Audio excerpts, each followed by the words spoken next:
ধর্মরাজিক উচ্চ বিদ্যালয়ের পক্ষ থেকে অনলাইন ক্লাসে শিক্ষার্থীদের সকলকে স্বাগত। আজ আমরা নবম দশম শ্রেণীর রসায়ন বিষয়ের একটি অধ্যায় নিয়ে আলোচনা করব।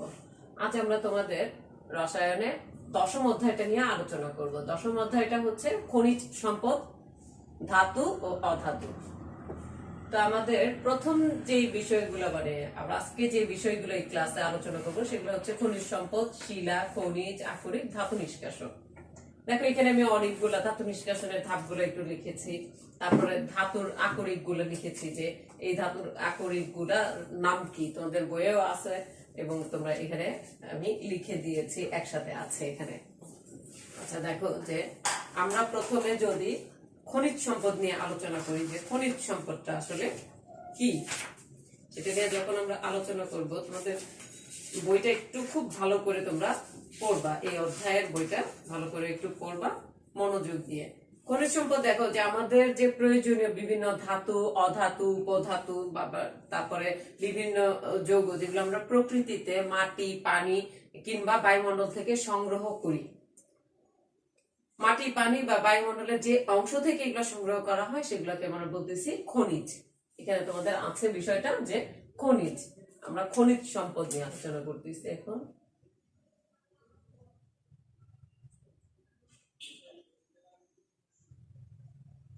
খনিজ সম্পদ দেখো যে আমরা মাটি, পানি বা বায়ুমণ্ডলের যে অংশ থেকে এই খনিজ সম্পদ গুলো আহরণ করি সেটাকে আমরা বলতেছি খনিজ। এখন এই খনিজটা কি, দেখো যে খনিজ এটা কঠিন হতে পারে, যেমন লোহা বা তামা, এটা কঠিন। তরল হতে পারে পেট্রোলিয়াম বা খনিজ তেলে, মানে তেল যেটা সেটা। আবার গ্যাসেও হতে পারে, প্রাকৃতিক গ্যাস, এটাও একটা খনিজ। তো আমাদের দেখো যে কি করে আমরা এই যে প্রচুর পরিমাণে যে প্রাকৃতিক গ্যাস, আমাদের এই যে খনিজ পদার্থ, মানে খনিজ যে গ্যাসীয় পদার্থটা, সেটা আমরা রান্নার কাজে, যানবাহনের জ্বালানির কাজে, বিদ্যুৎ উৎপাদনে, বিভিন্ন শিল্প কারখানায় কাঁচামাল হিসেবে ব্যবহার করে আসছি। তারপরে দেখো যে মধ্যপ্রাচ্যের বিভিন্ন দেশে পেট্রোলিয়ামের খনিজ রয়েছে, তারা মানে পৃথিবীর বিভিন্ন দেশে সেটা রপ্তানি করে। সমস্ত খনিজ সম্পদের মধ্যে তেলের, মানে পৃথিবীর যে তেলের চাহিদাটা তারা তা পূরণ করতেছে। দেখো যে বিভিন্ন দেশের বিভিন্ন ধরনের খনিজ পাওয়া যায়, যা দিয়ে হচ্ছে পৃথিবীর, মানে সমগ্র পৃথিবীর উন্নয়নের মুখ্য ভূমিকা পালন করতেছে এই খনিজ সম্পদ গুলো দিয়ে। তাই কঠিন, তরল বা গ্যাসীয় এই যে খনিজ গুলাকে একত্রে আমরা কি বলতেছি, খনিজ সম্পদ। এরপর আছে দেখো যে শিলা। এই শিলাটা কি, শিলা বিভিন্ন ধরনের হতে পারে। শিলা আগ্নেয় শিলা, পাললিক শিলা, রূপান্তরিত শিলা। এটা তোমরা ক্লাস 7-এও পড়ে আসছো, 7-এর শেষের দিকে অধ্যায়টার মধ্যে আছে যে আগ্নেয় শিলা, পাললিক শিলা এবং রূপান্তরিত শিলা। শিলা হচ্ছে আগ্নেয় শিলা,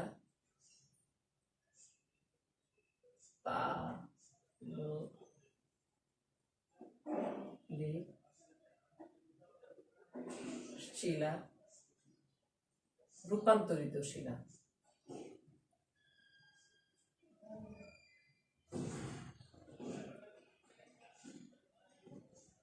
রূপান্তরিত শিলা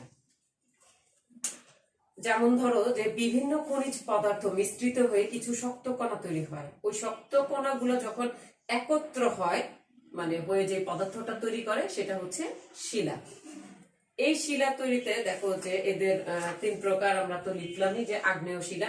আগ্নেয়গিরি থেকে যে গলিত পদার্থ সমূহের মিশ্রণ বের হয় সেটাকে আমরা কি বলতেছি, ম্যাগমা।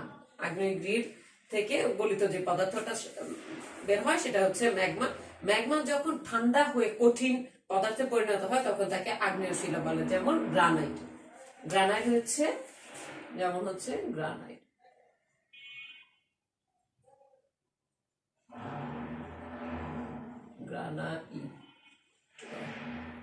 গ্রানাইট, আচ্ছা গ্রানাইট। আচ্ছা, তারপরে দেখো যে আগ্নেয় শিলা থেকে অনেক মূল্যবান খনিজ পদার্থ আমরা পাই। পাললিক শিলাটা কি, আবহাওয়া, জলবায়ু ইত্যাদি পরিবর্তনের ফলে যে বৃষ্টির পানি, বাতাস, কুয়াশা, ঝড় ইত্যাদির কারণে কি হয়, মাটির উপরিভাগের যে ভূত্বকের কাদামাটি, বালি মাটি ইত্যাদি ধুয়ে কি হয়, কোনো কোনো জায়গায় পলি আকারে জমা হয়। এই পলির মধ্যে যে কণাগুলো জমে থাকে, মানে পলির মধ্যে যে জমে থাকা কণাগুলো বিভিন্ন স্তরে স্তরে কি হয়, সেটা সজ্জিত হয়ে শিলা তৈরি হয়। এটাকে আমরা কি বলতেছি, পাললিক শিলা। এই যে পলিটা থেকে আস্তে আস্তে সেগুলো জমা হয়ে যে শিলাটা তৈরি হয় সেটা হচ্ছে পাললিক শিলা। যেমন বেলে পাথর, এটা কি বেলে পাথর।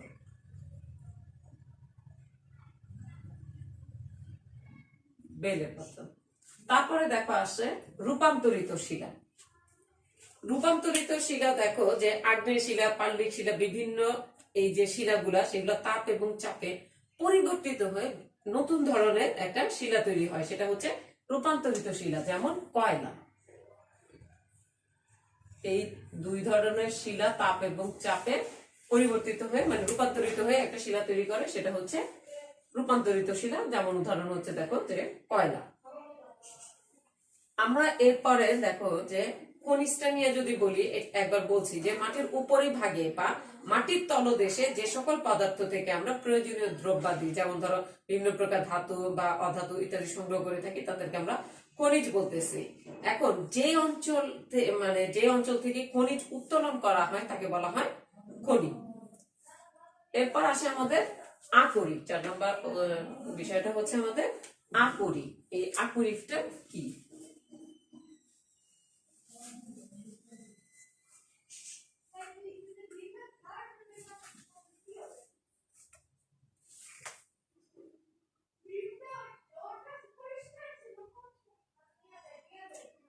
আকরিক।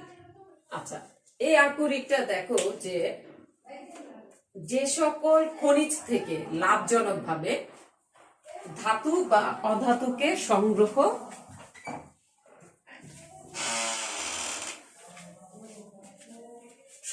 বা নিষ্কাশন করা হয়। মানে যে সকল খনিজ থেকে, আমরা খনিজ তো জানলাম যে খনিজটা কি, যে সকল খনিজ থেকে লাভজনক ভাবে ধাতু বা অধাতুকে সংগ্রহ বা নিষ্কাশন করা যায়, সেই সকল খনিজকে আকরিক বলা হয়। আকরিক সেগুলাই খনিজের যেগুলো থেকে আমরা কি করতে পারবো, লাভজনক ভাবে ধাতু বা অধাতুকে সংগ্রহ করতে পারবো বা নিষ্কাশন করতে পারবো। যেমন গ্যালেনা। এখানে দেখো গ্যালেনা, লেড সালফেটটাকে আমরা কি বলতেছি, গ্যালেনা। আমাদের এখানে অনেকগুলা দেখো যে এই যে আমি এখানে উদাহরণ দিয়ে লিখেছি ধাতু এবং তার আকরিক। যেমন দেখো যে মার্কারি, এই মার্কারির আকরিকটাকে আমরা বলতেছি সিলভার। সিলভার। আর জিঙ্কের আকরিকটাকে আমরা জিঙ্ক সালফেট যেটা, সেটাকে বলতেছি জিঙ্ক ব্লেড। এবং তারপরে হইতেছে ক্যালামাইট, জিঙ্ক কার্বনেট, এটা ক্যালামাইট। তারপরে দেখো যে আমরা লেডের আকরিকটাকে বলতেছি গ্যালেনা। আয়রনের যে আকরিক একটা হইতেছে ম্যাগনেটাইট, হেমাটাইট, লিমোনাইট। দেখো ম্যাগনেটাইট, হেমাটাইট, লিমোনাইট। একটু দেখো যে ম্যাগনেটাইট, হেমাটাইট, ম্যাগনেটাইট হচ্ছে এখানে 3 4। এখানে দেখো যে ম্যাগনেটাইট, হেমাটাইট, এটা হইতেছে লিমোনাইট। লিমোনাইটে 3 অণু পানি থাকবে। ফেরাস সালফেটের সাথে 3 অণু পানি থাকবে। আর ফেরিক সালফেটটাকে আমরা বলতেছি, প্রথমে যেটা লিখেছি সেটা হচ্ছে ফেরিক সালফেট। ফেরিক সালফেটকে আমরা কি বলতেছি, এখানে দেখো যে magnetite, ferrous sulphate, ferric sulphate. আচ্ছা, হেমাটাইট, তারপরেরটা হচ্ছে লিমোনাইট। কপারের যে আকরিক সেটাকে আমরা বলতেছি চার্কোসাইট। তারপরে কপার পাইরাইটস, এটা হচ্ছে চার্কোসাইট, এটা হচ্ছে কপার পাইরাইটস। আর অ্যালুমিনিয়ামের যে আকরিক, অ্যালুমিনিয়াম অক্সাইডের যে আকরিক, বিভিন্ন পানি সহ, এটাকে আমরা বলি বক্সাইট। সোডিয়াম ধাতুর একটাই আকরিক দেখো যে সবচেয়ে পরিচিত, সমুদ্রের পানিতে পাওয়া যায়, সোডিয়াম ক্লোরাইড। এগুলো হচ্ছে ধাতুর আকরিক। এই যে বিভিন্ন ধরনের ধাতুর আকরিক, আমি যে এই যে আকরিক বললাম সেটা, এই ধাতুর আকরিক থেকে কি করি আমরা লাভজনক ভাবে কি করি, যে ধাতু বা অধাতুকে সংগ্রহ বা নিষ্কাশন করি, সেটাই তো আসলে আকরিক। এখন দেখো এই যে ধাতু নিষ্কাশন, পরের অংশটা হচ্ছে ধাতু নিষ্কাশন। ধাতু নিষ্কাশনে আমাদের অনেকগুলা পদ্ধতি আছে, মানে ব্যবহার করতে হয়, কিন্তু সব ধাতুর জন্য সব না, সব ধাতুর জন্য আমরা সব ব্যবহার করব না। 5 নাম্বারটা হচ্ছে ধাতু নিষ্কাশন।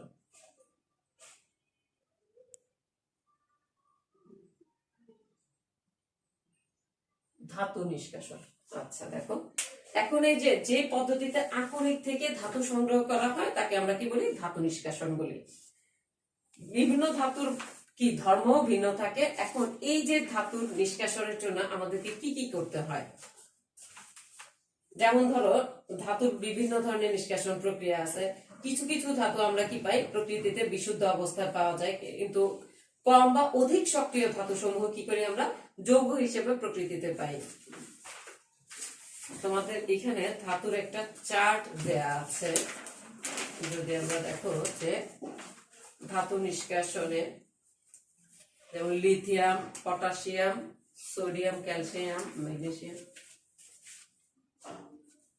Lithium, potassium, sodium, calcium, magnesium, aluminium, zinc, iron, lead, hydrogen, copper, mercury, silver, platinum, gold. দেখো যে এই ধাতু এবং এই ধাতু এগুলো কি হয়, মুক্ত অবস্থায় পাওয়া যায়। কি অবস্থায় পাওয়া যায়? মুক্ত অবস্থায় এগুলো প্রকৃতিতে পাওয়া যায়, মুক্ত অবস্থায়। দেখো যে এই যে মুক্ত অবস্থায় পাওয়া যায় কাদেরকে, মুক্ত অবস্থায় এই যে প্লাটিনাম আর গোল্ড, এটাকে আমরা কি পাই, মুক্ত অবস্থায় প্রকৃতিতে পাই, মুক্ত অবস্থায় পাই আমরা। তারপরে দেখো যে এখানে আছে জিঙ্ক থেকে ধরো লেড পর্যন্ত, জিঙ্ক থেকে লেড পর্যন্ত, এইটাকে কার্বন বিজারণ পদ্ধতিতে, কার্বন বিজারণ পদ্ধতিতে নিষ্কাশন করা হয়, কার্বন বিজারণ। তারপর দেখো অ্যালুমিনিয়াম, লিথিয়াম, এইটা হয় হচ্ছে তড়িৎ বিশ্লেষণ পদ্ধতিতে, তড়িৎ বিশ্লেষণ পদ্ধতিতে, তড়িৎ বিশ্লেষণ পদ্ধতিতে কি করা হয়, এটা নিষ্কাশন করা হয়। এখন চলো যে আমরা কি করব, ধাতু নিষ্কাশনের যে পদ্ধতিটা সেটাকে আমরা একটু ব্যাখ্যা করার চেষ্টা করি। দেখো ধাতু নিষ্কাশনে আমাদের প্রথম কি করতে হবে, যে আকরিক গুলো আমরা পাবো, এই যে ধাতুর যে বিভিন্ন আকরিক, সেই আকরিককে প্রথমে বিচূর্ণকরণ করতে হবে। এখন দেখো যে বিচূর্ণকরণ কি করতে হবে, খনি থেকে আমরা যে আকরিকটা পাচ্ছি সেটাকে উত্তোলন করা হয় এবং সেগুলো অনেক বড় বড়, অনেক সময় কঠিন শিলাখণ্ড হয়, তখন এই শিলাগুলোকে কি করা হয়, চূর্ণ বিচূর্ণ করা হয়। ছোট ছোট মানে চূর্ণ বিচূর্ণ করে ভাঙা হয়, ভাঙার পরে এটাকে ছোট ছোট টুকরা মিহি দানায় পরিণত করা হয়। ধরো তারপরে হচ্ছে যে আকরিক ঘনীকরণ, আকরিকটা আমরা কিভাবে ঘনীকরণ করব, এই যে আকরিক গুলাকে চূর্ণ বিচূর্ণ করলাম, পাউডারের মতো করলাম, সেই পাউডারের দানার মধ্যে বিভিন্ন অপদ্রব্য বা খনিজ মল থাকে। যেমন ধরো যদি বক্সাইড আকরিকের কথা বলি, এই যে বক্সাইড আকরিক, অ্যালুমিনিয়ামের আকরিক, এই বক্সাইড আকরিকের কথা যদি আমরা বলি, দেখো যে বক্সাইড আকরিক খনি থেকে তোলার সময় বক্সাইড আকরিকের সাথে খনিজ মল হিসেবে বালি মিশ্রিত থাকে। এখন এই খনিজ মল গুলাকে দূর করার জন্য বিশুদ্ধ আকরিক পাওয়ার যে পদ্ধতি প্রয়োগ করা হয় সেটা হচ্ছে আকরিকের ঘনীকরণ। ঘনীকরণের মধ্যে দেখো অনেকগুলো পদ্ধতি আছে, অভিকর্ষ বল, তেল ফেনা ভাসমান পদ্ধতি, এটা এই পদ্ধতিতে সালফারকে নিষ্কাশন করা হয়। চৌম্বকীয় পৃথকীকরণ, যেসব আকরিকের গোড়াগুলা চুম্বক দ্বারা আকর্ষণ হয় সেগুলো চুম্বক দিয়ে আকর্ষণ, মানে চুম্বক দিয়ে পৃথক করা হয়। তারপরে রাসায়নিক পদ্ধতি, রাসায়নিক পদ্ধতিতে দেখো যে রাসায়নিক পদ্ধতিতে অ্যালুমিনিয়াম থেকে এই যে বক্সাইডটা সেটা নিষ্কাশন করা হয়। তারপরে আছে দেখো যে আমরা এই তেল ফেনা ভাসমান পদ্ধতি যেটা বলতেছে, যে এই পদ্ধতিতে সালফারের আকরিক গুলোকে আমরা ঘনীকরণ করতে পারি। তারপরে দেখো যে চুম্বকীয় পৃথকীকরণের মধ্যে আমি তো বললাম এই যে চুম্বক দ্বারা আকর্ষিত হয় এরকম খনিজ মলযুক্ত আকরিক থেকে চুম্বক অংশটি দিয়ে কি করি আমরা, চুম্বক ধর্মের এটা দিয়ে মানে আকরিক গুলাকে ধাতু মল থেকে পৃথক করার চেষ্টা করি। আচ্ছা, তারপরে রাসায়নিক পদ্ধতিতে আমরা কি করি, যে এই যে অ্যালুমিনিয়ামের যে বক্সাইড, এই আকরিক থেকে অ্যালুমিনিয়ামটা আমরা রাসায়নিক পদ্ধতি প্রয়োগ করি কি করার জন্য, আকরিক ঘনীকরণ করার জন্য। আচ্ছা, ঘনীকৃত আকরিককে অক্সাইডে রূপান্তর। আমরা কি করব, এই যে ঘনীকৃত যে আকরিক পাচ্ছি সেটাকে অক্সাইডে রূপান্তর করব। অক্সাইডে কিভাবে রূপান্তরিত করব, বশীকরণ বা তাপজারণ পদ্ধতিতে ধাতুর অক্সাইডে পরিণত করব। ঘনীকৃত যে আকরিকটা আমরা পাবো সেটাকে কি করব, বশীকরণ বা তাপজারণ, এই দুই পদ্ধতিতে আমরা এটাকে ধাতুর অক্সাইডে পরিণত করব। সেটা কিভাবে দেখো, আকরিকে উপস্থিত ধাতুকে বিচারিত করলে, বিচারিত করার পরে কি হবে, যে ঘনীকৃত আকরিককে গলনাঙ্কের নিচে একটা আকরিক যে তাপমাত্রায় গলে তার নিচে কম তাপমাত্রায় বাতাসের অনুপস্থিতিতে, যেখানে বাতাস থাকবে না সেখানে উত্তপ্ত করব। এই প্রক্রিয়া কি করা হয়, বশীকরণ করা হয়। বশীকরণের ফলে আকরিক থেকে কি হয়, পানি সহ কার্বনেট, বাইকার্বনেট, হাইড্রোক্সাইড এইসব অপদ্রব্য কি করে, কার্বন ডাই অক্সাইড বা পানি হিসেবে দ্রবীভূত হয়ে যায়। দ্রবীভূত হয়ে গেলে তারপর আমরা কি করতে পারি, দেখো যে দ্রবীভূত হওয়ার পর আমরা সেখান থেকে কি করব, এগুলো দূর করে ফেললাম। তারপরে এই যে অপদ্রব্য গুলো দূর করলো, দূর করা মানে এই অপদ্রব্য গুলো দূর না করলে পরবর্তীতে দূর করা কঠিন, তাই আমরা এই যে বশীকরণের মাধ্যমে এগুলোকে আকরিক গুলোকে দূর করার মানে অপদ্রব্য গুলোকে দূর করার চেষ্টা করলাম। তারপরে কি করলাম, যে আকরিককে তাপজারণ পদ্ধতিতে কার্বন মানে এটাকে কি বলে, তাপজারণ করতে হবে। সেই যে আমরা যে আকরিক গুলা পেলাম, আকরিক গুলা পাওয়ার ফলে আকরিকের যে অক্সাইড পেলাম, কিংবা ধরো এই অপদ্রব্য দূর করলাম, এই আকরিকের বশীকরণ, এখন সব ধাতুর আকরিককে বশীকরণ করে অপদ্রব্য দূর করা যাবে না, কিছু আছে তাপজারণ পদ্ধতিতে করতে হবে। যেমন ধরো আয়রন, জিঙ্ক, ক্যালসিয়াম, এটাতে হচ্ছে আয়রন, জিঙ্ক, ক্যালসিয়াম, এই ধাতুর আকরিক থেকে অপদ্রব্য দূর করে এবং ধাতুর অক্সাইড আমরা পরিণত করে নিব। আর তাপজারণ পদ্ধতিতে দেখো সালফাইডের আকরিকে তাপজারণ করা হয়।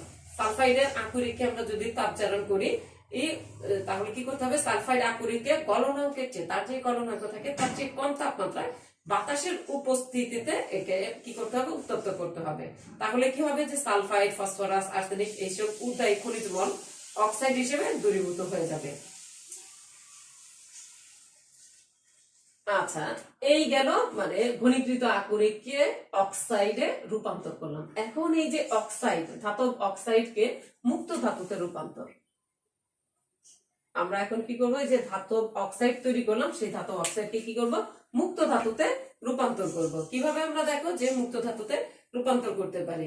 এই ক্ষেত্রে কি করতে হবে, যে আকরিককে বশীকরণ বা তাপজারণ যে প্রক্রিয়ায় হোক, ধাতব অক্সাইড আমরা পেলাম, তাদেরকে বিজারিত করলে ধাতু পাওয়া যাবে। কি দিয়ে বিজারিত করবো, আমরা কার্বন দিয়ে বিজারিত করব। এখন এই যে কার্বন দিয়ে কিভাবে বিজারিত করব, ধরো জিঙ্কের একটা অক্সাইড, জিঙ্কের অক্সাইড একে কার্বন দ্বারা বিজারিত করলে কি হয়, জিঙ্ক তৈরি হবে এবং কার্বনের মনোক্সাইড এখানে তৈরি হবে। দেখো ধাতু মুক্ত ধাতুতে পরিণত হয়ে গেল, আমরা কার্বন দিয়ে কি করলাম, একে বিজারিত করলাম। আচ্ছা, এখানে দেখো যে কার্বন কিন্তু একটি অধাতু, অধাতু হওয়া সত্ত্বেও কার্বন এখানে বিজারক। এখন আমরা এই যে কার্বন অধাতু হওয়া সত্ত্বেও বিজারক, তোমাদের একটা প্রশ্ন আসে যে কার্বন অধাতু হওয়া সত্ত্বেও কার্বন একটি অধাতু, এটা বিজারক কিভাবে হবে।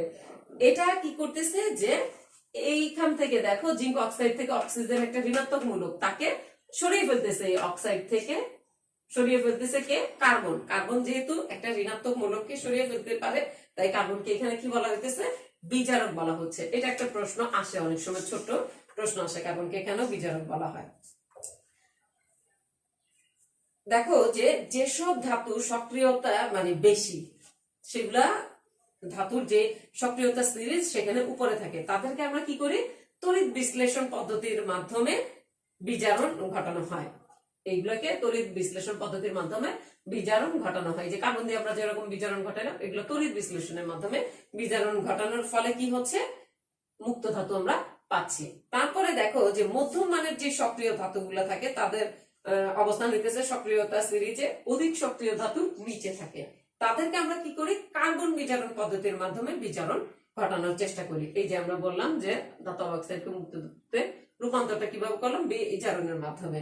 তারপরে দেখো কিছু ধাতু আছে কম সক্রিয় ধাতু সমূহ, যাদের অবস্থান সক্রিয়তা সিরিজের কি হয় এর চেয়েও নিচে, তখন সেগুলো কি করে স্ববিজারণ পদ্ধতিতে বিজারণ ঘটে, যেমন copper mercury silver, copper mercury silver, এরা হচ্ছে স্ববিজারণ পদ্ধতিতে বিজারিত হবে।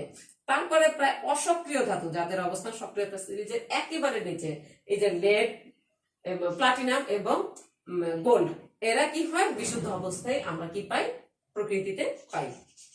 এখন দেখো যে এই যে বলতেছি যে ধাতুর বিশোধন, তড়িৎ বিশ্লেষণ, এই তড়িৎ বিশ্লেষণের মাধ্যমে কিভাবে আমরা এই ধাতুকে কি করতে পারি বিজারণ করতে পারি, ধাতুর যে নিষ্কাশন সেটা আমরা কিভাবে ধাতুর বিশোধন করতে পারি, কি বলতে আমরা ধাতু বিশোধন। এখানে আমরা দেখো যে ধাতু নিষ্কাশনের শেষ যে ধাপটা সেটা হচ্ছে ধাতুর বিশোধন। তখন আমরা কি করব, তোমাদের বইয়ের মধ্যে কিন্তু এটার একটা মানে চিত্র অলরেডি দেয়া আছে, আমরা কিভাবে করতে পারি। ধরো কপারের বিশোধনের জন্য আমরা কিভাবে করতে পারি, ধরো এখানে একটা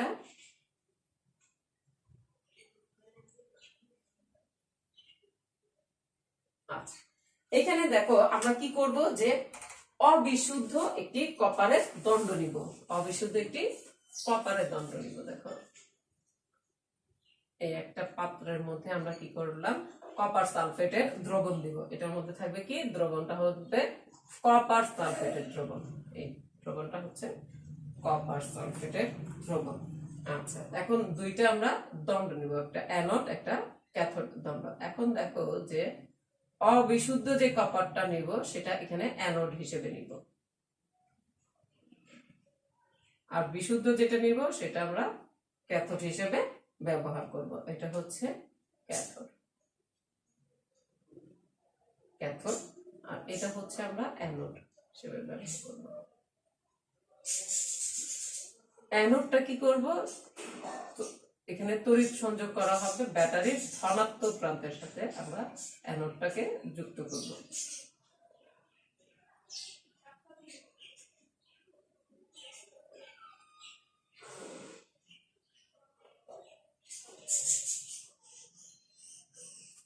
দেখো যে অ্যানোডটা হচ্ছে আমার এটা পজিটিভ আর এটা হচ্ছে নেগেটিভ ক্যাথোডটা।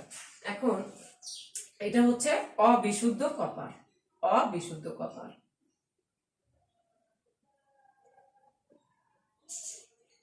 আর এটা হচ্ছে দেখো বিশুদ্ধ কপার দিয়ে তৈরি, বিশুদ্ধ কপার।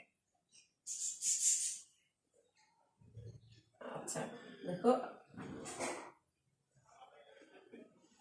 এই যে অবিশুদ্ধ কপার এবং বিশুদ্ধ কপার নিলাম, এখানে যদি তড়িৎ সংযোগ করা হয় তখন এখানে কি বিদ্যুৎ প্রবাহিত হবে। এই যে কপার সালফেট থেকে কি হবে যে দেখো যে কপার ধাতুটা, এই যে কপার সালফেটের কি হবে দেখো কপার সালফেট SO4, এটা ভেঙে দিয়ে হবে কপার 2+ প্লাস SO4 2-। এখন এই যে এই 2+ এটা কোথায় যাবে ক্যাথোডে যাবে, এটা ঋণাত্মক, ক্যাটায়নটা কোথায় যাবে ক্যাথোডে যাবে। এখান থেকে এই যে অবিশুদ্ধ কপারটা কি এখানে বিদ্যুৎ সংযোগের ফলে এখানে দ্রবীভূত হয়ে সে কি করবে এই ক্যাথোডে যে জমা হবে, ক্যাথোডে যে জমা হওয়ার ফলে কি হবে দেখো যে ক্যাথোডে যে সে ইলেকট্রন গ্রহণ করবে, এই কপারটা কি হবে ইলেকট্রন গ্রহণ করবে 2+ প্লাস 2s2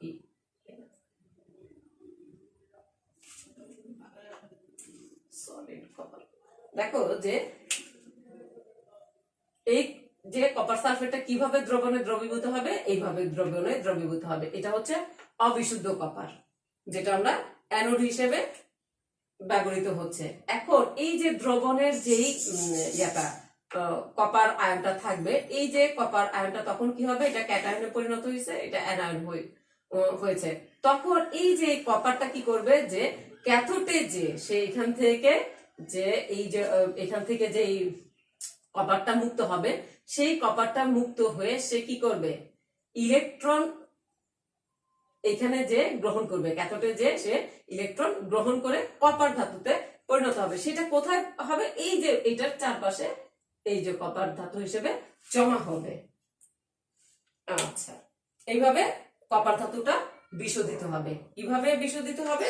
এটা তড়িৎ কি বলে, তড়িৎ বিশ্লেষণের মাধ্যমে আমি দেখাইলাম যে কপার ধাতুটা কিভাবে বিশোধন হবে। আচ্ছা, এখন দেখো যে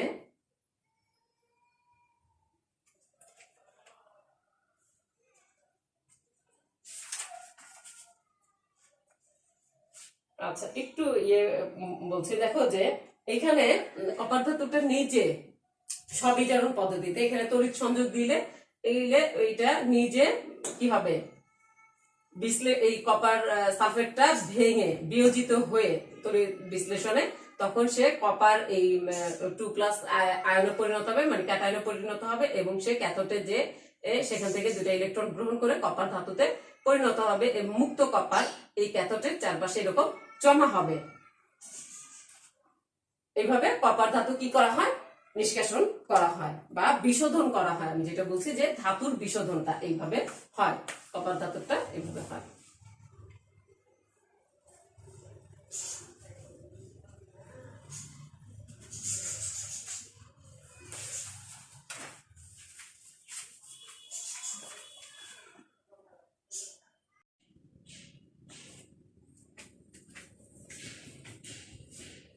দেখো যে আমরা এখন সোডিয়াম ধাতুর নিষ্কাশনটা করব। সোডিয়াম ধাতুর নিষ্কাশনে দেখো এটা হচ্ছে ডাউন্স মেথড পদ্ধতি। ডাউন্স মেথড পদ্ধতিতে আমরা যদি সোডিয়াম ক্লোরাইড যদি ধরো আমরা নেই, সোডিয়াম ক্লোরাইড নিলাম। এখন এই যে সোডিয়াম ক্লোরাইডের গলনাঙ্ক হচ্ছে 801 ডিগ্রি সেলসিয়াস। আমরা কি নিলাম, সোডিয়াম ক্লোরাইড হবে এখানে, সোডিয়াম Cl2 সোডিয়াম ক্লোরাইড নিলাম এবং এর সাথে আমরা একটা ক্যালসিয়াম ক্লোরাইড নিব। কত? ক্যালসিয়াম ক্লোরাইড নিলাম। সোডিয়াম ক্লোরাইড যদি আমরা এখানে 40 থেকে 42% এই ক্যালসিয়াম ক্লোরাইড নিব, 56 থেকে 60%। ধরো এটা নিলাম 40 থেকে 42% এবং এটা নিলাম 56 থেকে 60% ক্যালসিয়াম ক্লোরাইড। এখন কেন এই যে সোডিয়াম ক্লোরাইডের সাথে আমরা ক্যালসিয়াম ক্লোরাইড নিচ্ছি? সোডিয়াম ক্লোরাইডের গলনাঙ্ক হচ্ছে 801 ডিগ্রি সেলসিয়াস, 801 ডিগ্রি সেলসিয়াস। এখন এত ডিগ্রি সেলসিয়াস তাপমাত্রা কি করা হইতেছে, দেখো যে মানে সোডিয়াম ক্লোরাইডকে গলাইতে হলে 801 ডিগ্রি সেলসিয়াস তাপমাত্রা মানে তাপ দিতে হবে। এখন এই যে মিশ্রণের তাপ যদি এত দিতে হয় তাহলে খরচ বেড়ে যাবে। যে কোনো শিল্প উৎপাদনের ক্ষেত্রে কি করতে হবে, যে ধরো কি করতে হয়, যে খরচটা কমানোর জন্য এই যে এটাকে গলানোর জন্য যে খরচ, মানে তাপ দিতে যে পরিমাণ খরচ হবে সেটাকে কমানোর জন্য কি করতে হবে আমাদেরকে, যাতে আরেকটু কম তাপমাত্রা এটাকে গলানো যায়, তাপমাত্রাকে কম দেওয়া যায়, সেটার ব্যবস্থা করতে হবে। এর জন্য আমরা কি করতেছি, সোডিয়াম ক্লোরাইডের সাথে ক্যালসিয়াম ক্লোরাইড মেশাচ্ছি। এটা মিশ্রণের ফলে কি হয়, যে এই মিশ্রণের তাপমাত্রাটা কত আসতেছে, সোডিয়াম ক্লোরাইড আর হচ্ছে ক্যালসিয়াম ক্লোরাইড, এই মিশ্রণের তাপমাত্রা তখন আসতেছে 600 ডিগ্রি সেলসিয়াস। তাহলে কিছুটা ব্যয় মানে কমবে।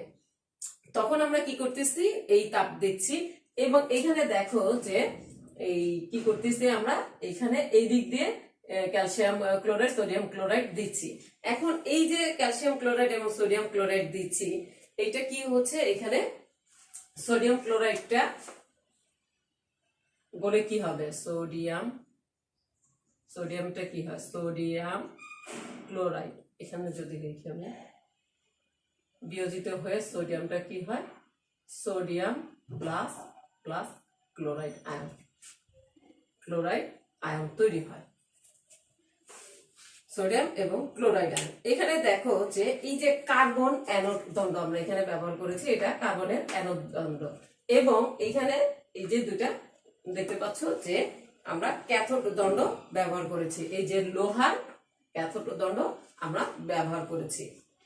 এখন যখন সোডিয়াম বিয়োজিত হয়ে কি হচ্ছে, সোডিয়াম এবং ক্লোরাইড আয়ন তৈরি হচ্ছে। এখন ক্যাথোডে তাহলে বিক্রিয়া কি হবে, ক্যাথোডে বিক্রিয়া হবে, দেখো যে এই যে এইখানে যে ক্যাথোডে সোডিয়ামটা জমা হবে, সেই সোডিয়ামটা কি হচ্ছে, সোডিয়াম ক্যাথোডে যে একটা ইলেকট্রন গ্রহণ করে সোডিয়াম ধাতুতে পরিণত হচ্ছে। ক্যাথোডের বিক্রিয়াটা আমি যদি লিখি,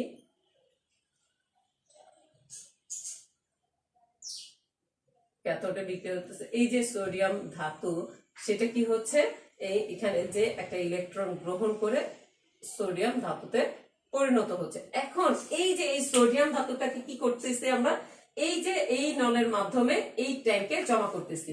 কেন এই ট্যাঙ্কে জমা করতেছি এবং এটা কেরোসিনের নিচে সোডিয়ামটাকে জমা করতেছি। না হলে আমরা যদি এইখানে কেরোসিন বা পেট্রোলিয়ামের নিচে সোডিয়ামকে আমরা রাখতে না পারি, মানে অনেক সময় প্রশ্ন করা হয় যে সোডিয়াম ধাতু নিষ্কাশনে সোডিয়ামকে কেন কেরোসিন বা পেট্রোলিয়ামের নিচে রাখা হয়, তার কারণ কি? যদি রাখা না হয় তাহলে আমরা সোডিয়ামটা পাবো না। দেখো যে এই যে আরেকটা কথা বলে দেই যে এই যে সোডিয়াম পানির চেয়ে হালকা, সোডিয়ামটা কি পানির চেয়ে হালকা, তাই এই দ্রবণে কি হবে, সোডিয়ামটা উপরের দিকে ভেসে থাকবে। এবং এই যে সোডিয়ামটা দ্রবণে কি হচ্ছে, দেখো যে একে যখন বিগলিত করা হবে সোডিয়ামটা কোথায় যাবে, এই ক্যাথোডে যে একটা ইলেকট্রন গ্রহণ করে দেখো যে সে সোডিয়াম ধাতুতে পরিণত হবে এবং এই পথে সে এই ট্যাঙ্কের মধ্যে জমা হবে এবং এটা কেরোসিনের নিচে তাকে জমা করতে হবে। কারণ হচ্ছে দেখো যে সোডিয়াম অ্যাক্টিভ, মানে এতটা অ্যাক্টিভ মেটাল যে যা বাতাসের অক্সিজেনের সাথে বিক্রিয়া করে সোডিয়াম অক্সাইড তৈরি করে ফেলবে। সোডিয়ামটা এখানে কেরোসিনের নিচে কেন আমরা সংরক্ষণ করতেছি, কারণ হচ্ছে এইটা এতটা অ্যাক্টিভ যে সে যে কি করবে, বাতাসের অক্সিজেনের সাথে বের হতে পারলে বাতাসের অক্সিজেনের সাথে সে বিক্রিয়া করে সোডিয়াম অক্সাইড তৈরি করে ফেলবে এবং বাতাসের কার্বন ডাই অক্সাইডের সাথে বিক্রিয়া করে সোডিয়াম কার্বনেট তৈরি করে ফেলবে, সোডিয়াম কার্বনেট তৈরি করে ফেলবে।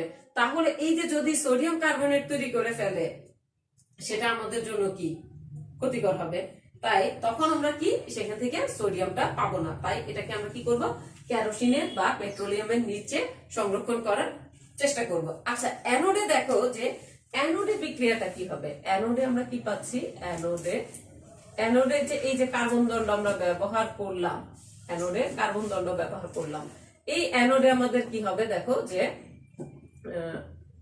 এই যে ক্লোরিন সে কি করবে, একটা ইলেকট্রন ত্যাগ করবে, সে একটা ইলেকট্রন ত্যাগ করবে, সে একটা ইলেকট্রন ত্যাগ করে দেখো যে এখানে কি করবে, জারণ করবে। আর এখানে সে যেহেতু সে একটা ইলেকট্রন গ্রহণ করছে, এখানে হবে বিজারণ, ক্যাথোডে বিজারণ হবে আর এখানে হবে জারণ।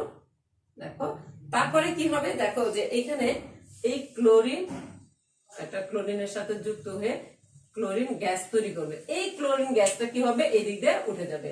এই দিক দিয়ে উঠে যাওয়ার ফলে যে ক্লোরিন গ্যাসটা পাবো তখন আমরা এটাকে কি করব, সংরক্ষণ করে রাখবো, যাতে আমরা এটাকে কি করতে পারি, পরে ব্যবহার করতে পারি। এইভাবে আমরা এইটাকে বলতেছি আমরা ডাউন্স মেথড পদ্ধতিতে সোডিয়াম ধাতুর নিষ্কাশন। আসলে এটা আশা করি তোমরা যে সোডিয়াম ধাতুটা কিভাবে নিষ্কাশন করব এটা তোমরা বুঝতে পারছো। তোমাদের অনেক সময় পরীক্ষায় এরকম একটা চিত্র দিয়ে দেখায় দেয় অনেক সময় যে অ্যানোডে কোনটা বিক্রিয়া হবে, ক্যাথোডে এখানে কি বিক্রিয়া হলো সোডিয়াম ধাতুর। তারপরে বলা হয় যে সোডিয়াম ধাতুকে কেন কেরোসিন বা পেট্রোলিয়ামের নিচে সংরক্ষণ করা হয়। তারপর এই যে কার্বন ক্লোরিন গ্যাসটা সেটা কি করবো, আমরা জমা করে রাখবো এদিক দিয়ে, এই পথে বের হয়ে গেলে সেটা আমরা কিছুর মধ্যে জমা করে রাখবো, যাতে করে আমরা এটা পরবর্তীতে ব্যবহার করতে পারি।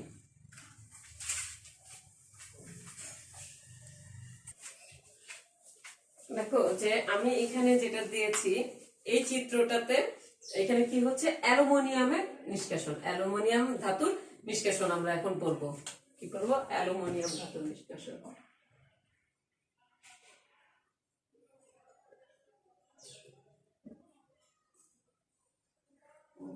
অ্যালুমিনিয়ামের নিষ্কাশন তোমাদের অনেক সময় প্রশ্ন দেখবে যে এরকম চিত্র দিয়ে দেখানো হয়, এখানে বিক্রিয়াগুলো দেখানো হয়। এখন আমরা যখন শুধু অ্যালুমিনিয়াম ধাতু যদি নিষ্কাশন, মানে অ্যালুমিনিয়ামের যে আকরিক আছে বক্সাইড যেটা, সেটা থেকে যদি আমরা অ্যালুমিনিয়াম নিষ্কাশন করতে যাই, অ্যালুমিনিয়াম অক্সাইডের যে এই গলনাঙ্ক সেটা হচ্ছে 2050 ডিগ্রি। অ্যালুমিনিয়ামের এইটার গলনাঙ্ক হচ্ছে শুধু অ্যালুমিনিয়াম অক্সাইডের গলনাঙ্ক 2050 ডিগ্রি সেলসিয়াস। এই যে এত তাপমাত্রা, এটা কিন্তু মানে বহন করা, এটার খরচ বহন করা খুবই কষ্টসাধ্য। তাই এইটার যাতে তাপমাত্রা খুব মানে এত তাপমাত্রা দেওয়াটা খুব কঠিন পর্যায়ে, তো গলনাঙ্ক কমানোর জন্য আমরা কি করব, ক্রায়োলাইট এবং ফ্লোরোস্পার আমরা এই জিনিসটা ব্যবহার করব। F2 F2 হবে। ক্রায়োলাইট এবং ফ্লোরোস্পার আমরা কি করব, ব্যবহার করব এই অ্যালুমিনিয়াম অক্সাইডের সাথে মেশাবো। তখন এই মিশ্রণের তাপমাত্রা কততে নেমে আসবে?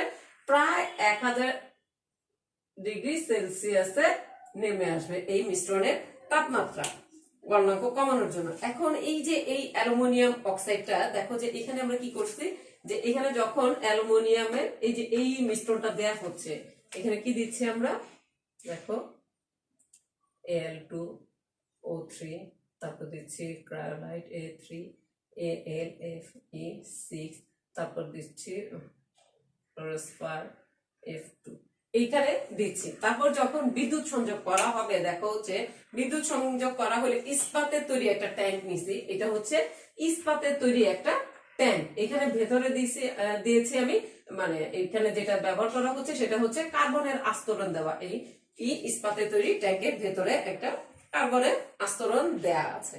আচ্ছা, এই যে এই কার্বনের আস্তরণ দেয়া আছে, দেখো এখানে আমরা এটা ক্যাথোড হিসেবে ব্যবহার করতেছি এবং অ্যানোড হিসাবে এই যে কার্বন দণ্ডটা আমরা ব্যবহার করতেছি। এখন বৈদ্যুতিক সংযোগ দেয়া হলো, বৈদ্যুতিক সংযোগ দেয়া হলে কি হবে, দেখো যে আমরা বৈদ্যুতিক সংযোগ দিলে অ্যালুমিনিয়ামের অক্সাইডটা ভেঙে যাবে।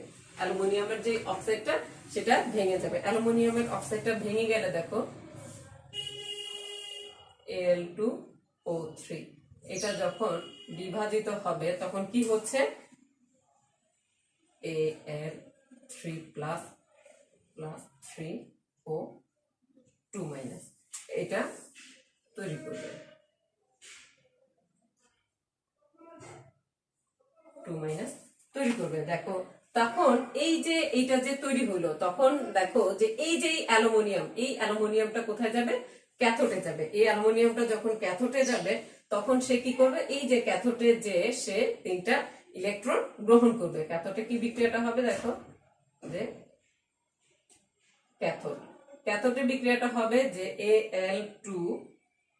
Al3+, সে কি করবে, 3টা ইলেকট্রন গ্রহণ করবে। 3টা ইলেকট্রন গ্রহণ করে অ্যালুমিনিয়াম ধাতুতে পরিণত হবে। এবং অ্যানোডে বিক্রিয়া কি হবে, অ্যানোডে দেখো যে এই যে এই অ্যালুমিনিয়াম ধাতুটা এখানে কি হবে, যে এই যে অ্যালুমিনিয়াম ধাতু এখানে ক্যাথোডে যে সে যে ইলেকট্রন গ্রহণ করে, ক্যাথোড থেকে ইলেকট্রন গ্রহণ করে মুক্ত অ্যালুমিনিয়ামে পরিণত হবে এবং এই যে গলিত অ্যালুমিনিয়ামটা সেটা এই পথে বের হয়ে যাবে। এখান থেকে আমরা কি করতে পারবো, সংরক্ষণ করতে পারবো। এবং দেখো যে এইখানে কি হবে, যে এই যে অক্সিজেনটা থাকতেছে সে কি করবে, দেখো যে 3টা অক্সিজেন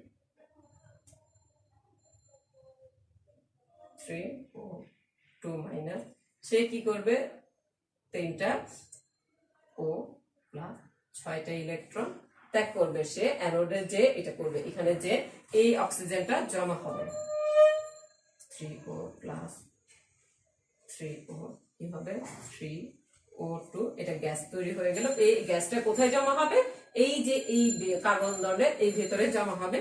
এবং সে এখানে কি করব আমরা, তখন এখানে যখন গ্যাসটা জমা হবে তখন অধিক পরিমাণে যে কার্বনের গুঁড়া আমরা এই উপরের দিকে যদি দিয়ে দিই, তখন এই কার্বন বা কোক পাউডার যেটা বলতেছি, কার্বনটা কি করবে, কার্বনের গুঁড়াটা দিয়ে দেওয়ার ফলে সে অক্সিজেনের সাথে বিক্রিয়া করে কার্বন ডাই অক্সাইড তৈরি করবে এবং কার্বন ডাই অক্সাইড অতিরিক্ত কার্বনের সাথে বিক্রিয়া করে সে কি করবে, কার্বন মনোক্সাইড তৈরি করবে।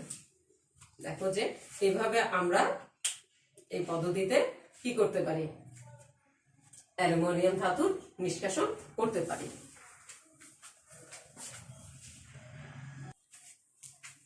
দেখো যে জিঙ্ক ধাতু নিষ্কাশনে এরকম মোটামুটি আমি দেখানোর চেষ্টা করলাম যে এরকম একটি চিত্র দেয়া থাকে। এইটা কার্বন বিজারণ পদ্ধতিতে এই মানে এখানে জিঙ্কের নিষ্কাশন করা হয়। এখানে বাইরে থেকে কোনো বৈদ্যুতিক সংযোগ দিতে হয় না। এখানে দেখো যে এটা রিটোর, মাটির তৈরি একটি রিটোর, এটা হচ্ছে মাটির তৈরি একটি রিটোর, এটা হচ্ছে শীতক এবং এটা হচ্ছে ধারক। এখানে আমরা কি করব, দেখো যে জিঙ্ক অক্সাইড মানে জিঙ্কের যে আকরিকটা জিঙ্ক সালফেট, সেটা অক্সিজেনের সাথে আমরা যদি এখানে অক্সিজেন দিয়ে বার্ন করাই তাহলে কি হচ্ছে, দেখো যে জিঙ্কের যে ইয়াটা আমরা যদি এখানে লিখি যে এখানে লেখার চেষ্টা করি, জিঙ্ক সালফেট প্লাস 3O2, এটা হবে 2 জিঙ্ক অক্সাইড প্লাস হচ্ছে SO2, এবং জিঙ্কের যে কার্বনেট যদি হয় সেটা তাপ দিলে হবে। দেখো এখানে তাপ দেয়া হচ্ছে, শুধু জিঙ্কের অক্সাইড তৈরি হবে। এখানেও জিঙ্কের অক্সাইড, এখানেও জিঙ্কের অক্সাইড। দেখো এই যে জিঙ্ক অক্সাইড এবং জিঙ্ক অক্সাইড। এই জিঙ্ক অক্সাইড কি করবে আমাদের, দেখো যে এই জিঙ্ক অক্সাইডটা কার্বনের সাথে বিজারিত হয়ে কি হবে, কার্বন বিজারণ পদ্ধতিতে জিঙ্কের সালফেট এবং কার্বন মনোক্সাইড গ্যাস তৈরি করবে। এখন দেখো যে জিঙ্কের বিভিন্ন আকরিক থেকে জিঙ্ক অক্সাইড বানানোর পর এর সাথে কোকের চূর্ণ, জিঙ্কের বিভিন্ন মানে আকরিক থেকে আমরা যদি এই আকরিক থেকে এটা জিঙ্ক অক্সাইড বানাইলাম, তারপরে এই আকরিক থেকে আমরা জিঙ্ক অক্সাইড বানাইলাম। জিঙ্কের অনেকগুলো অক্সাইড আছে আমরা জানি, এর আগেও আমরা এই যে জিঙ্কের অক্সাইড গুলো নিয়ে আমরা কথা বলেছিলাম শুরুর দিকে। ধরো জিঙ্কের এই অক্সাইড গুলো নিয়ে আমরা কথা বলেছি। তো দেখো যে জিঙ্কের একটা হচ্ছে জিঙ্ক ব্লেড আর এটা হচ্ছে ক্যালামাইট। এই যে এই দুইটা আকরিক নিয়ে আমরা জিঙ্কের অক্সাইড যখন তৈরি করলাম, সেই অক্সাইডের মধ্যে আমরা কি করলাম যে বানানোর পর এর সাথে কি করলাম, কোক চূর্ণ মিশ্রিত করলাম, ভিতরে কোক চূর্ণ মিশ্রিত করলাম। কোক চূর্ণ মিশ্রিত করার পর এটা দেখো যে এটা হচ্ছে মাটির তৈরি রিটর্ট। এটা কি মাটির তৈরি, এই রিটর্টটা এটা মাটির তৈরি, মাটির তৈরি। আচ্ছা, এই রিটর্ট মাটির তৈরি। আচ্ছা, এইখানে দেখো যে এই যে নলটা দেখা হচ্ছে এটা হচ্ছে শীতক এবং এটা হচ্ছে ধারক। এইখানে কি হবে, দেখো যে এই মাটির তৈরি রিটর্ট এবং এইখানে আমরা যখন এই যে জিঙ্কের অক্সাইডের মধ্যে কি করব যে কার্বন চূর্ণ দিব, মানে কোকের চূর্ণ দিব, তখন দেওয়ার ফলে কি হবে, এই কার্বনটা কি করবে, জিঙ্ক অক্সাইড থেকে অক্সিজেনটাকে সরিয়ে নেবে। কারণ কার্বন এখানে মানে কার্বন বিজারণ পদ্ধতিতে কার্বন এখানে বিজারক হিসেবে কাজ করবে। এবং আমরা কি পাবো, এই যে এই শীতক দিয়ে এই ধারকের মধ্যে জিঙ্কটা এসে থাকবে। জিঙ্কটা কি এসে থাকবে, এই শীতক দিয়ে আসার পরে এটা এখানে লিকুইড হিসাবে এখানে জমা হবে। এখানে শীতকে ঠান্ডা হয়ে এটা এই ধারকের মধ্যে জিঙ্কটা কি হবে, এই লিকুইড হিসেবে জমা হবে। এবং এই যে এইখানে নিচে দেখো যে এখানে কার্বন মনোক্সাইডটা এটা জমা থাকবে এই নিচে, এটার মধ্যে এই মাটির রিটর্টের মধ্যে কি হবে, দুই পাশে আমি দেখাইছি যে এই যে গাঢ় এটা হচ্ছে কার্বন মনোক্সাইড, যেটা মাটির রিটর্টে জমা হবে। এইভাবে আমরা জিঙ্কের কি করতে পারি, জিঙ্ক ধাতুটা নিষ্কাশন করতে পারি।